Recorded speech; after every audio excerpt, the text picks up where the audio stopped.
Chama seu pai. Chama seu pai. Vai lá na casa.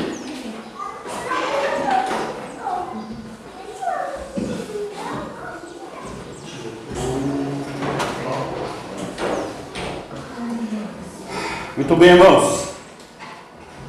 Estamos começando a carta aos Colossenses hoje. Eu vou dar a introdução da carta.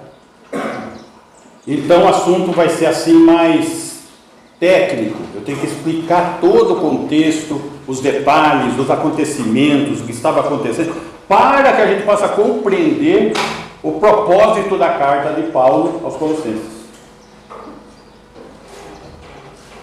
Lembrando que esta carta é uma igreja que Paulo nunca esteve lá. Tá? Então ela é fruto do quê? Ela é fruto do ministério da igreja de Éfeso. Paulo esteve em Éfeso, implantou a igreja de Éfeso, fortaleceu a igreja de Éfeso e o ministério de Éfeso expandiu. Colossos fica a mais ou menos 160 quilômetros de Éfeso. E atingiu outras cidades, Hierápolis, Laodiceia, que são as cidades mais próximas daquele miolo. Isso nós estamos falando da Ásia. Tá? Se vocês observarem suas Bíblias de estudo, vamos lá em Colossenses, na primeira página tem o mapa. Vocês vão ver que ali está na Ásia. Muito bem. A mensagem desta carta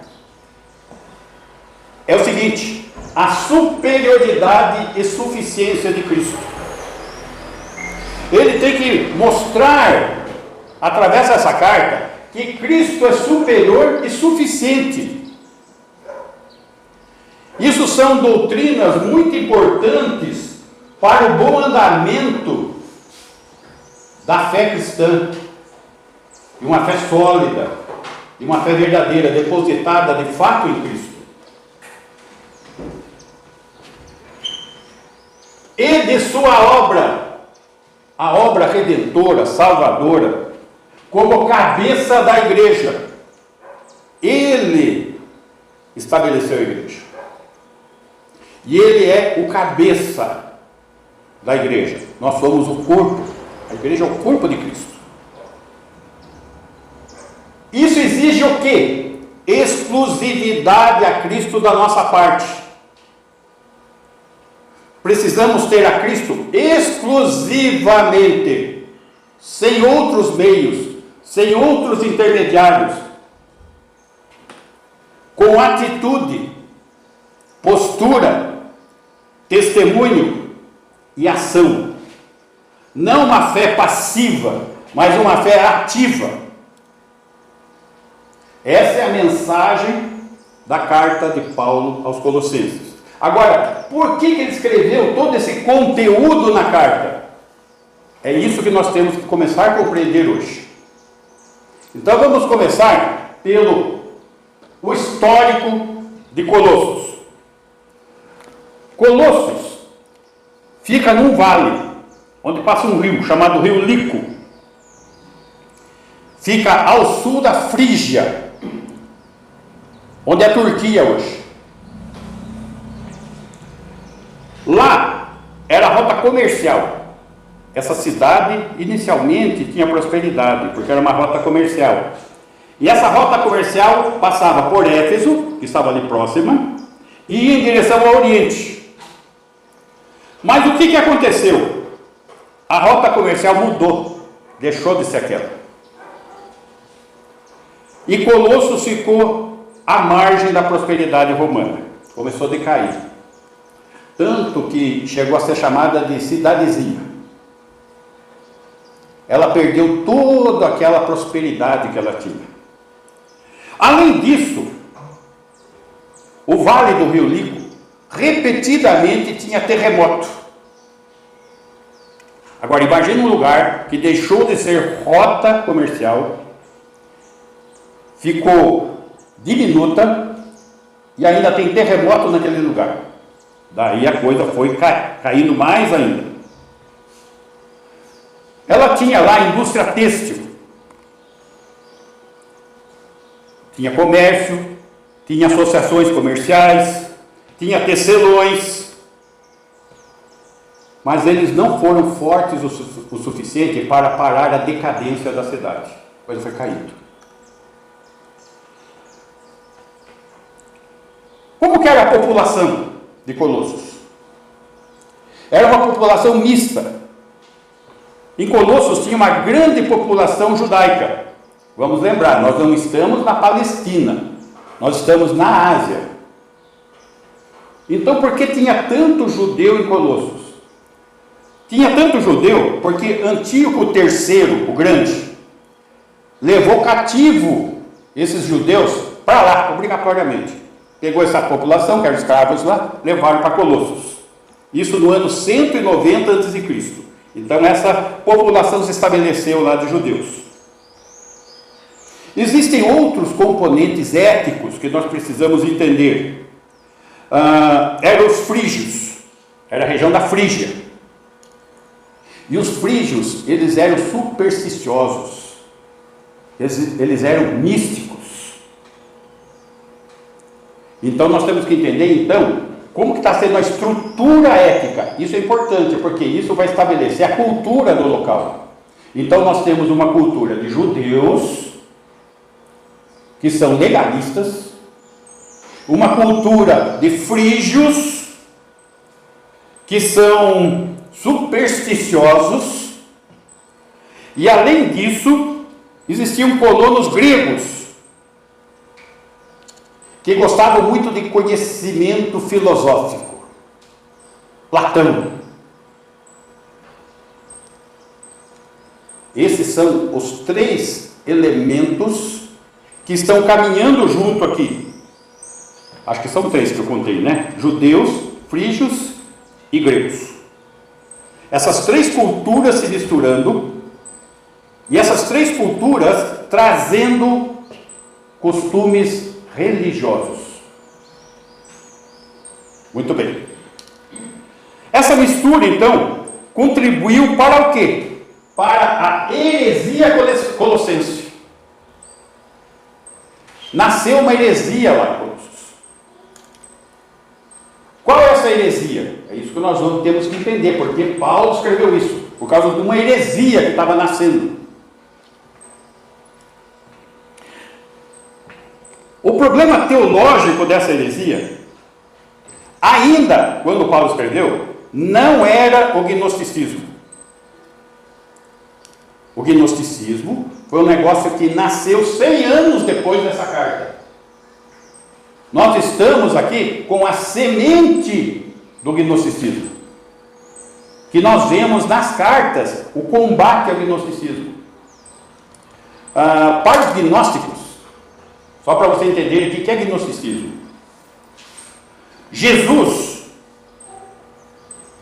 ele não é o Verbo encarnado. Ele não é Deus homem. Para eles é um espírito.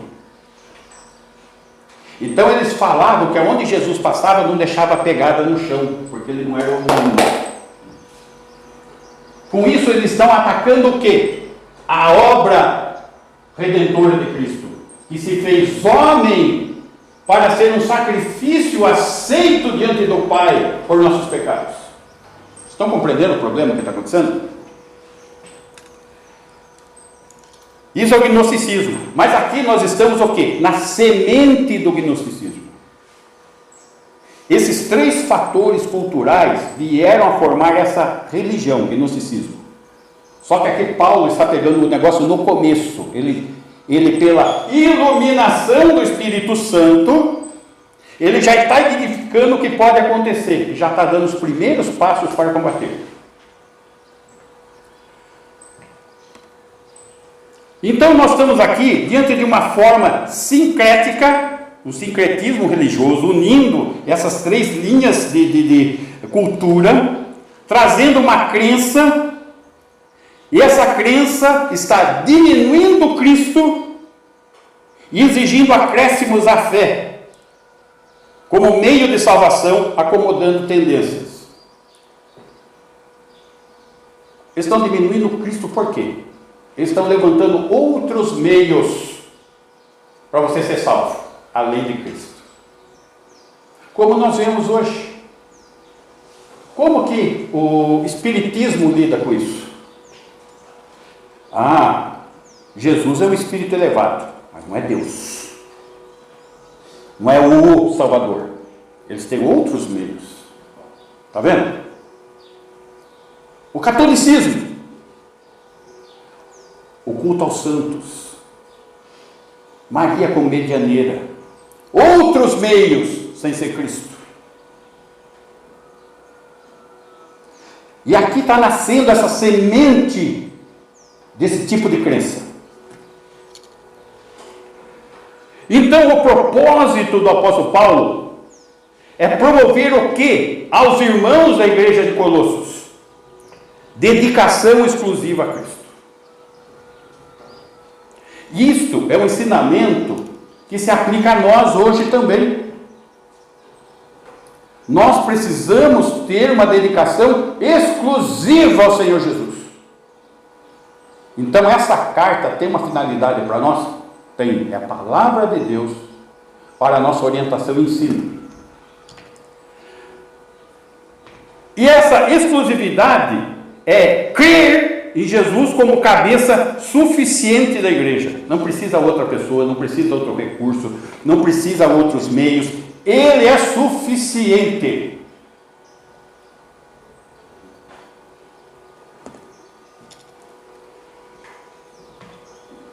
Agora, essa carta, ela irá o quê? Confrontar as perfeições de Jesus com o falso sistema religioso herético que estava nascendo dentro da igreja de Colossos.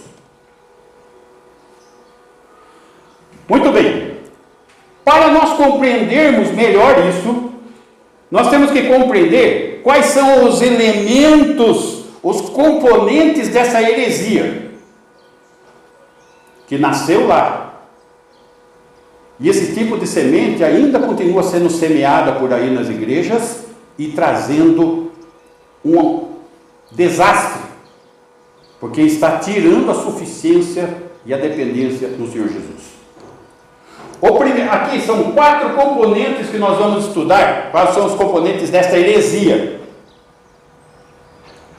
O primeiro componente, veja só, nós estamos entendendo os componentes para quando nós formos fazer o estudo da carta, a gente vai entender exatamente o que está acontecendo ali. O primeiro componente da heresia chama-se filosofismo.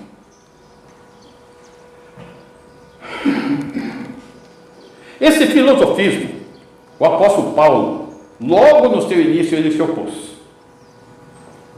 Ele usou palavras de firme oposição. Vamos ver isso. Colossenses capítulo 2, versículo 4.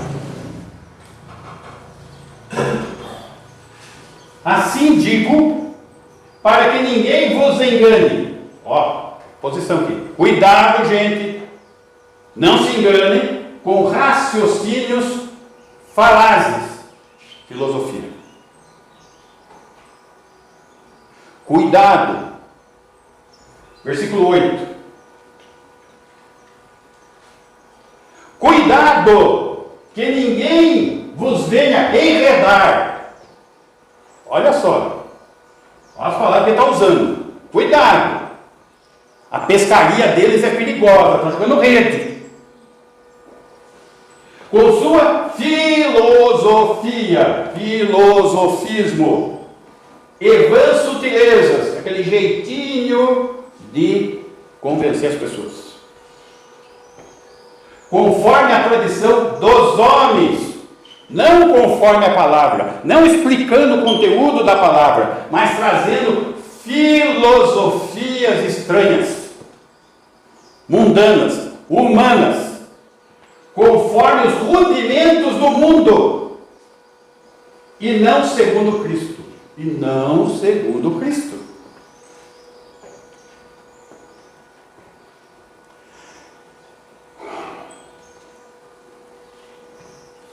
Então, o que o filosofismo usava? Ele se utilizava de sofismas. O que é essa palavra sofisma? Sofisma é quando usa-se um argumento com o objetivo de produzir ilusão da verdade. É um argumento filosófico para enredar e enganar as pessoas, causando o quê? Uma ilusão da verdade. Parece verdade, acho que é verdade, acho que eles estão certos. Isso é sofisma, tá? Com uma estrutura interna incorreta e enganosa. Então, se você for analisar, e como que você analisa isso? À luz da palavra de Deus. A palavra de Deus é o cânon, porque é a palavra de Deus. O que quer dizer cânon? Vara de medir. Naquele tempo, as medidas não são como hoje, metro, centímetro, não era desse jeito. As medidas eram pelo cânon. E qual era a medida oficial? O braço do rei. Esse era o cânon, a medida oficial do rei. E qual que é o nosso cânon? Qual que é a nossa medida oficial para ser seguida? Está aqui. Palavra de Deus. Esse é o nosso norte. É a nossa referência para não sermos enganados pelas vãs filosofias e sutilezas da tradição de homens.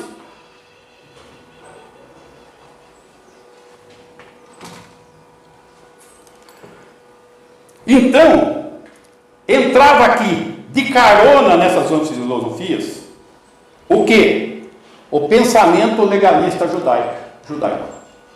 Os judeus pensaram, bom, essas filosofias, eles gostam muito de se prender na lei, distorcendo a lei, então não deixa de produzir uma vã filosofia. Eles pegaram a carona aqui. Opa, esse negócio interessa para nós.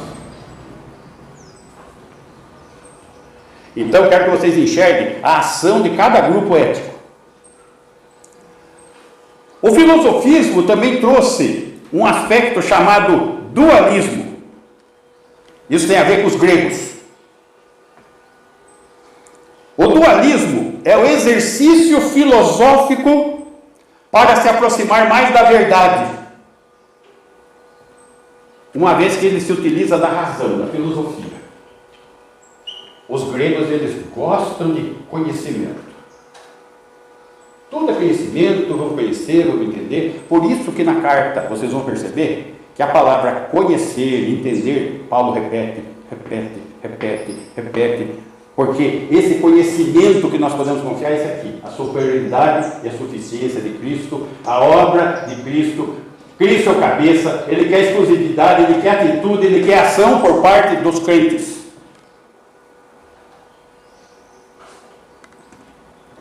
Tem mais um aspecto, os frígios. Os frígios são o quê? Místicos. Esse misticismo é uma porta aberta para os princípios elementares do filosofismo. Quais são esses princípios elementares? Eu vou citar 3 pontos aqui. Nesses 3 pontos, vocês vão perceber que é papo de maconheiro. Você já viu como maconheiro se mete a ser filósofo? Né? Viaja nas nuvens, tá? Né? No mundo da lua. Quais são os princípios elementares aqui citados dentro do filosofismo? O espírito cria a matéria. Olha só que os caras começam a pensar. O mundo não existe fora do nosso pensamento. Tudo, está tudo aqui, tudo, sabe? E a divisão entre o mundo das sombras e da realidade. Isso é dualismo. Aqui são os frígios, que são místicos. Notem, aqui tem uma porta para os frígios, tem uma porta para os gregos na filosofia e tem uma porta para os judeus na argumentação e retórica. E esses 3 grupos são o pessoal que mora nessa cidade e são os membros dessa igreja. Muito bem. Então, a carta aos Colossenses exalta a pessoa e a obra de Cristo, visto que ele havia sido tão diminuído por esses crentes dentro da igreja de Colossos, que são o quê? Hereges. Não estou falando de hereges fora da igreja, dentro da igreja, que consideravam Cristo apenas mais um agente no processo de livramento desse mundo perverso. Mais um agente. Vamos recorrer aos Espíritos. Vamos recorrer aos santos mediadores. Vamos recorrer a Maria. Vamos recorrer, e assim vai. Vamos recorrer lá para o Pai de Santo. Vamos recorrer, tudo está valendo. É isso que estava acontecendo, e continua acontecendo. Continua acontecendo. Certa vez eu estive numa igreja e estive com o grande líder, fundador de uma igreja imensa. Encontrei com ele e ele falou assim para mim: está vendo esse povão aí? Tudo crente, né? Está cheio aí de macumbeiro, espírito, tudo que você pensar está aqui dentro. Exatamente.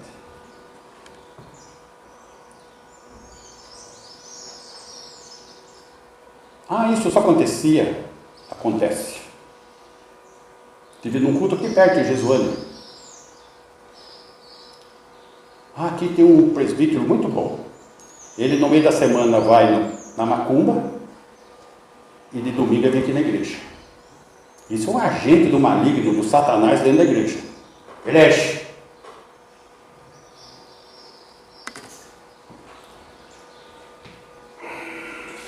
Diante disso, o que Paulo pretendia com essa carta?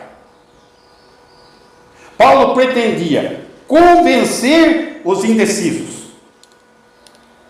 Entre os membros da igreja tem aqueles que estavam assim: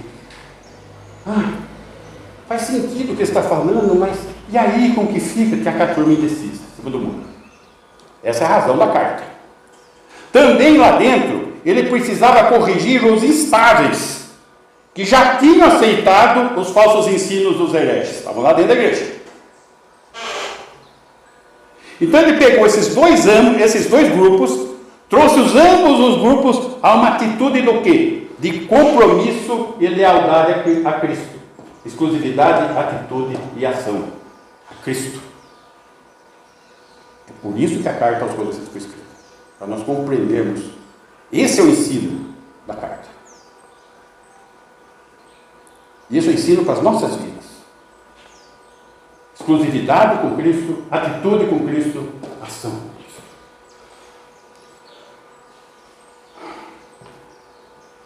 E essa primeira questão aqui, o que o filosofismo, que doutrina que foi afetada pelo filosofismo? A doutrina atacada foi a iluminação do Espírito Santo. Quem que é o autor da Escritura? Espírito Santo.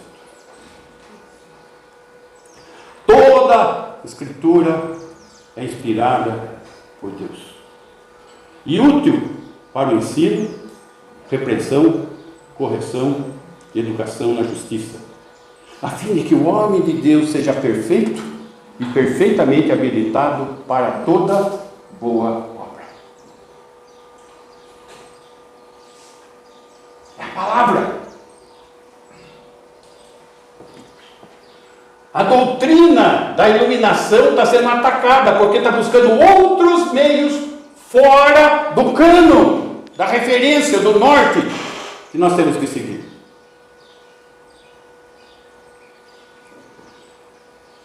E aqui eu estou levantando 3 aspectos para nós compreendermos isso: o ensino do Espírito Santo, a orientação do Espírito Santo e a testificação do Espírito Santo. São ministérios do Espírito Santo na igreja, no corpo de Cristo. Vamos compreender a questão do ensino.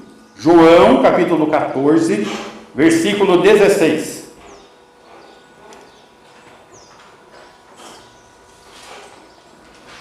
Jesus, aqui no seu ministério, antes da crucificação, fazendo uma promessa que foi cumprida no dia de Pentecostes, lá em Atos 2. E eu rogarei ao Pai, e Ele vos dará outro Consolador, alguém da mesma essência dele, o Paráclito, o Espírito Santo, a fim de que esteja para sempre convosco. Quanto tempo ele vai estar? Sempre. Quando você tem o Espírito Santo em você, você tem ele por quanto tempo? Sempre. Sempre quando termina. Não termina. Então a gente pode acontecer o Espírito Santo. Você perde comunhão.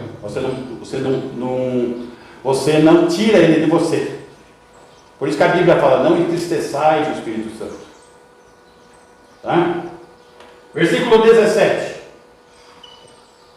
O Espírito da verdade, que o mundo não pode receber. Não é para o mundo, é para a igreja. Porque não o vê, nem o conhece. Vós o conheceis, está falando para os apóstolos. Antes da igreja existia, que é profecia, tá? Porque ele habita convosco. Aonde que estava o Espírito? Com eles. E o que está sendo profetizado aqui? Estará em vós. Quando aconteceu isso? Em Pentecostes, Atos 2, onde eles receberam a habitação do Espírito Santo. Então o Espírito Santo habitava com eles e estaria neles, como está em nós, os que cremos. Então não ficou só para os apóstolos. Não, exatamente. É uma promessa para a igreja, que começou com os apóstolos, que estão a coluna da igreja. Muito bem, versículo 26.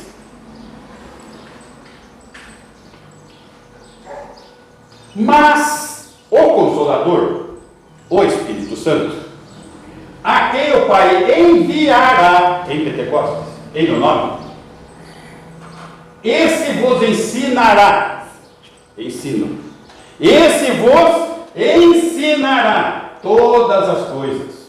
Como? Iluminando as nossas mentes para compreendermos as verdades eternas. Nós temos que compreender qual que é o ministério do Espírito Santo. Qual era o ministério do Espírito Santo inicialmente? Revelação. Por que revelação? Porque não tinha a Bíblia. Depois, qual foi o ministério do Espírito Santo? Inspiração. Movendo profetas, sacerdotes, seus servos para gerar o que é a palavra de Deus. Terminou, gente. Encerrou. Apocalipse, encerrou. Está tudo aqui. Nada pode ser tirado nem acrescentado. Está tudo aqui. Terminou a inspiração do Espírito Santo. E teve início o quê? A iluminação. Ele ilumina as nossas mentes para compreendermos estas verdades eternas. Então, esse Espírito que ilumina vos ensinará todas as coisas e vos fará lembrar de tudo o que vos tenho dito. Ele está agindo. Ele age na sua mente. Não vos conformeis com este mundo, mas transformai-vos pela renovação da vossa mente, para que experimenteis qual seja a boa, agradável e perfeita vontade de Deus. Ensino, ministério do Espírito Santo. E ele estava atacando o quê? A doutrina da iluminação, trazendo outras referências, outros escritos, outros ensinos fora da Bíblia. Capítulo 16 ainda de João, versículo 7.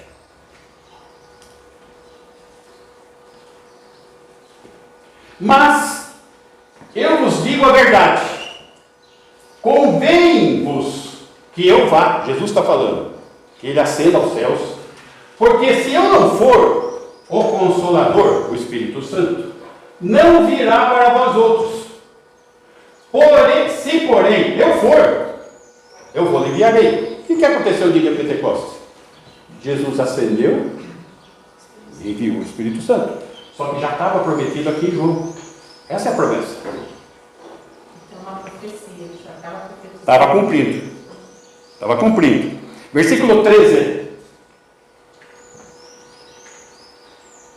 Quando vier, porém, o Espírito da verdade, o Espírito Santo, ele vos guiará toda a verdade. Ensino. Porque não falará por si mesmo, mas dirá tudo o que tiver ouvido e vos anunciará as coisas que eu lhe vir. Que está tudo aqui. Aqui nós temos, desde a criação do mundo até o final do mundo, novos céus e nova terra. Tem tudo aqui. Só que nós precisamos o que dá? Iluminação do Espírito Santo para compreendermos as verdades eternas. E é isso que estava sendo atacado ali.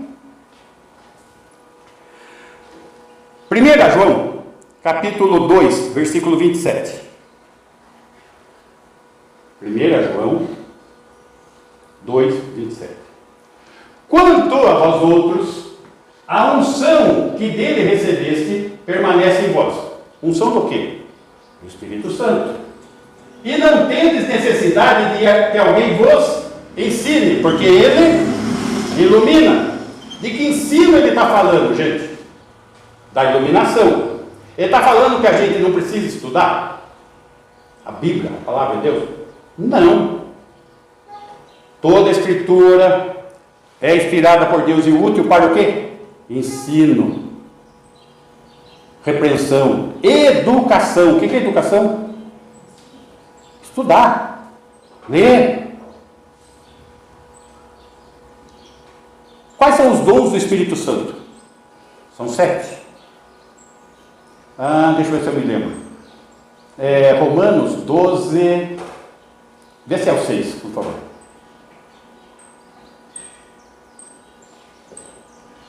Isso mesmo. Tendo, porém, diferentes dons, segundo a graça que foi dada, se profecia, profeta quer dizer porta-voz. Porta-voz da palavra. Que está encerrado, que é o cano. Seja segundo a proporção da fé. Você crê? 7. Se ministério, dediquemo-nos ao ministério, a igreja. Ou que ensina, esmere-se fazê-lo. Então precisa ter mestre para ensinar a igreja, que é um dom. Precisa. E a igreja precisa estudar? Precisa aprender? Precisa. Está aqui, é dom do Espírito Santo, gente.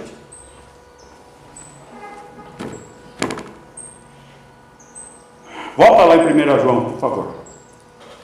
2,27, para a gente concluir esse raciocínio. Não necessita que alguém que vos ensine, porque o Espírito Santo ele concede dom, e ele dá dom de ensino. Mas, com a sua unção, vos ensina a respeito de todas as coisas.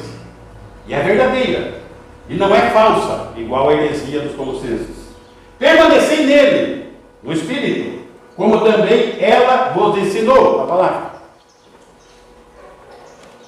Está aqui. Qual outro ministério do Espírito Santo? Orientação. Vamos lá. Romanos 8, 14.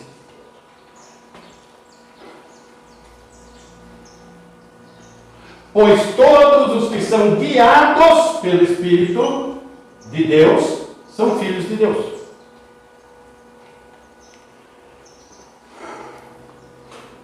A palavra de Deus,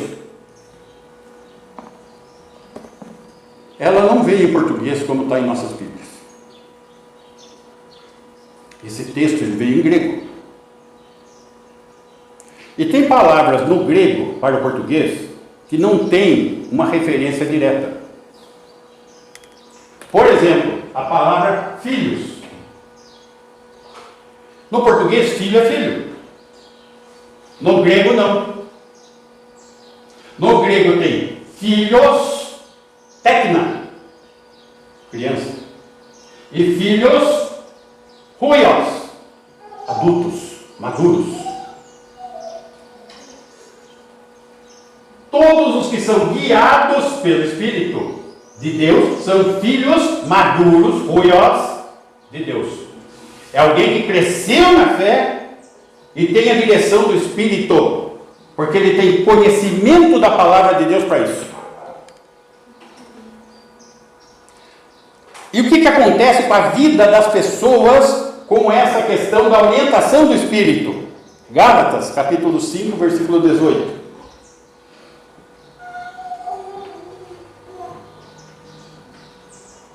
Mas, se sois guiados, olha aqui, pelo Espírito, não estáis sob a lei, porque a lei condena, mostra que a gente é pecador e nos condena. Versículo 19. Ora, as obras da carne são conhecidas. Eu acho que eu pulei, vai para o 16. Eu anotei errado aqui. Você deu 16, né? Volta 15. Não, é isso mesmo. 15, vamos lá, 16, vamos até o 18. Isso. Tem alguma coisa errada. É isso aqui que eu queria. Digo, porém, andai no Espírito. Viva no Espírito. Seja conduzido pelo Espírito. E jamais satisfareis o que é concupiscência, os desejos da carne. Versículo 17. Que a carne milita contra o Espírito. O Espírito contra a carne. Porque são opostos entre si. Para que não façais o que porventura seja do vosso querer, que é a carne. Então, o Espírito orienta. 18. Mas se sois guiados pelo Espírito, não estáis sob a lei. Estáis guiados pelo Espírito, estão vivendo pelo Espírito, estão sendo orientados pelo Espírito. Quando nós estamos orientados pelo Espírito, se você vai a algum lugar que você acha que faz a carne, o Espírito se incomoda. E Exato. você fica incomodado. E é essa luta que ele está citando aqui. Não é assim mesmo? Exatamente. Aí ele fica incomodado. A pessoa fica incomodada porque está tendo essa luta. Se ela é de Jesus. Se ela é de Jesus, se ela se incomoda, sai. Só que vamos lembrar que na igreja tem joio, na igreja tem peixe ruim, na igreja tem cabrito. Só vai ser separado na hora que o Senhor vier buscar no arrebatamento. Muito bem. Qual outro ministério do Espírito Santo? Testificação. Romanos 8,16.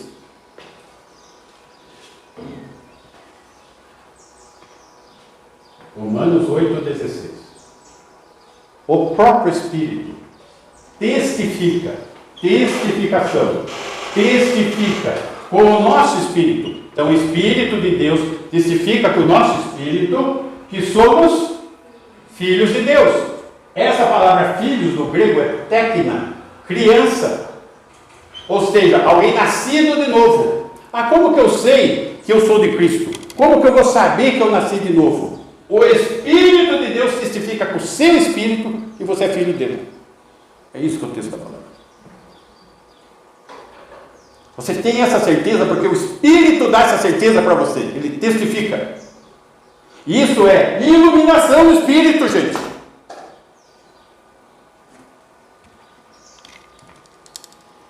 Efésios, capítulo 1, versículo 13.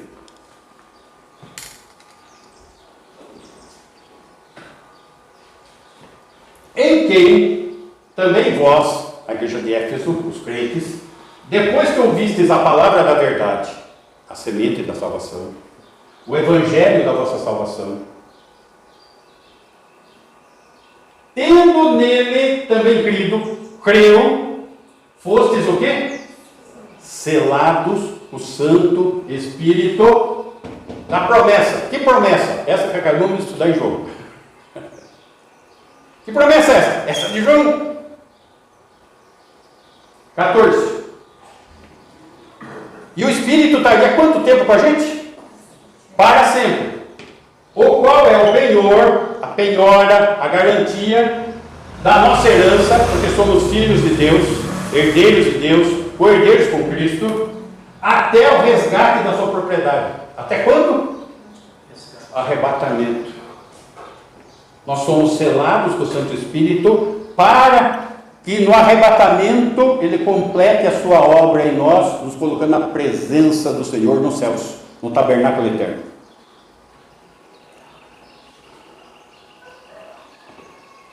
Em louvor de quem? Da sua glória. De quem? Do Espírito. Iluminação do Espírito Santo. Ele testifica em nós.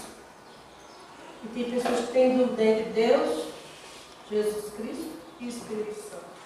Sim, isso fica muito claro na palavra. Por isso a gente precisa ler, entender, e o Espírito vai iluminar para a gente compreender. Capítulo 6, ainda de Efésios, versículo 17. E estamos encerrando. Tomai também o capacete da salvação. Capacete. Satanás vem com seus dardos inflamados. E qual que é o dardo que ele quer jogar na sua cabeça? Ah, você não é crente não. Imagina se um cidadão como você é salvo. Você não é essa pessoa não. Só que para esses dardos não entrar na nossa cabeça, capacete da salvação. E o que tem que ficar lá dentro da nossa cabeça? O Espírito de Deus testifica com o nosso espírito que somos filhos de Deus.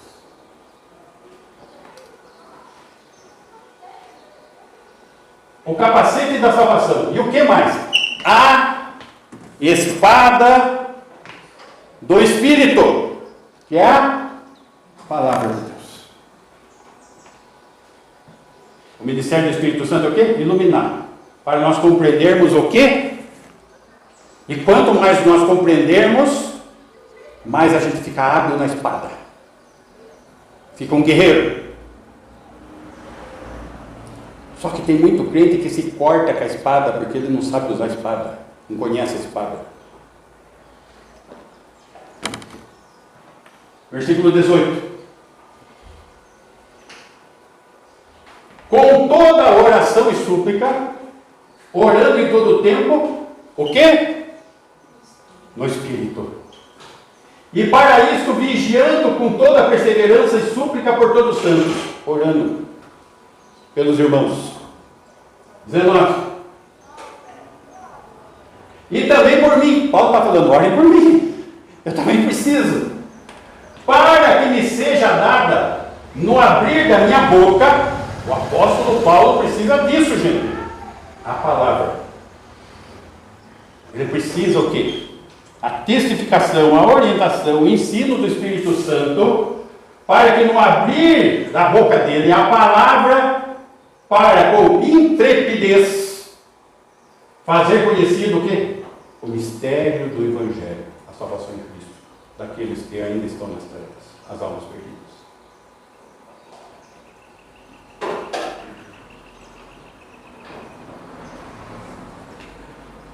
Exclusividade, atitude e ação. Versículo 20. Pelo qual sou embaixador em cadeias. Vamos lembrar que ele está na prisão. Em Efésios ele está na prisão, em Colossos está na prisão. Tá? Mas ele é o quê? Embaixador de Cristo. Por quê? Porque esse mundo jaz no maligno. Ele é cidadão de uma pátria celestial, dos céus. Então aqui nesse mundo ele é embaixador, representante da pátria celestial. Isso que devemos ser cada um de nós também, embaixadores de Cristo. Porque esse mundo jaz no maligno. O príncipe deste mundo é Satanás. E nós precisamos ser luz em meio ao mundo que está em trevas.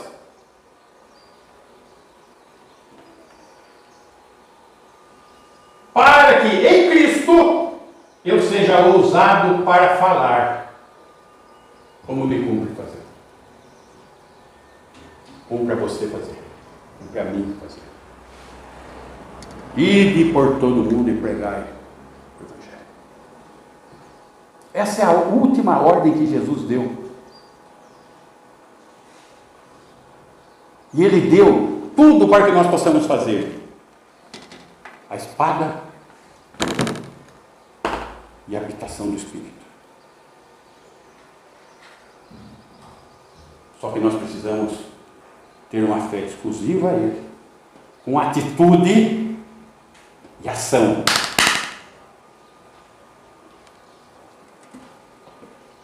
Seja ousado para falar, comigo cumpre fazer.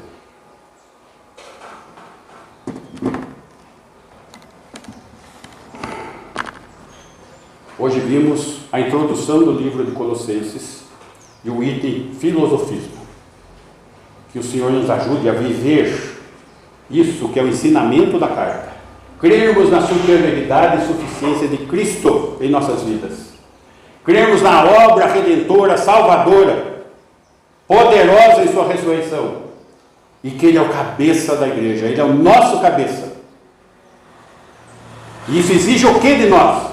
Exclusividade, atitude e ação. Porque o Espírito Santo ilumina.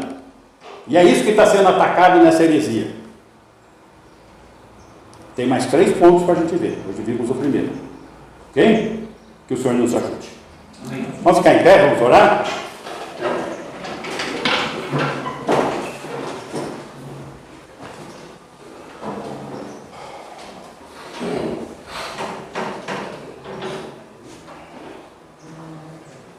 Muito bem. Claudinha, você pode fazer uma oração alta, solta a voz, queria cantar, vai. Senhor Deus Pai, te damos graças, Senhor, por mais este momento na tua presença, Pai, por podermos estar em comunhão em tua casa, Senhor, por podermos aprender mais um pouquinho da tua palavra, Pai, que o Senhor possa estar abençoando, Senhor, a nossa semana, que o Senhor possa estar nos ajudando a cada dia, Pai, suprindo as nossas necessidades, Senhor, que o Senhor possa estar dando saúde, Pai, que o Senhor possa estar dando força a cada um dessa semana que está se iniciando, Pai, e que essa palavra de hoje, Senhor, nós possamos compreender e testificar também, Pai, que o Senhor possa estar cada dia mais nos ensinando, abrindo as nossas mentes e os nossos corações para compreender a tua palavra, Pai. É o que te pedimos, em nome do Senhor Jesus. Amém. Amém. E que o amor de Deus, o Pai, amor demonstrado na entrega de seu Filho, o Senhor Jesus Cristo, que tenha cada dia derramado superabundante graça sobre as nossas vidas, e tem se feito presente em nós, na pessoa de Deus, o Espírito Santo, a nos ensinar, a nos orientar e a nos dar testemunho, e que isso ocorra em nossas vidas até o dia do nosso encontro. Que assim seja. Amém. Amém. Irmãos, estamos dispensados. Alguma vez? Acho que não, né?